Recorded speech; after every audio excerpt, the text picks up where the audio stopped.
How to fix Windows cannot find the Riotclientservices.exe error. Hey, what's up guys? Welcome back to our channel and let us get started.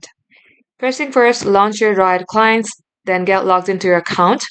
Locate your person icon, click onto it, go for settings here, then click onto Valorant, then click on repair. Click on start repair. Wait for a couple seconds till this gets completed. In my case, let's go ahead and move on to our next step. Quit this application. And now here, if it's still not working, go below at the search bar of your PC, type in installed application, open it. Here, search for Valorant. You will see Valorant. Here, you have to install your application. Click on three-dot icon, click on install. Once done, again, search for Riot Clients. Repeat the same process, install this. Once it's done, you can always install this in your PC for free.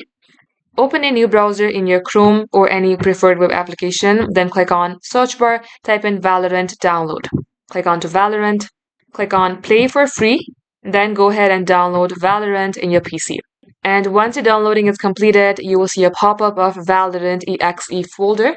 Click onto it, and that way you can repair the Valorant that you already have. Just like so, that is how you can fix it. That is all for today. Thank you for watching. We will catch you up in our next upload.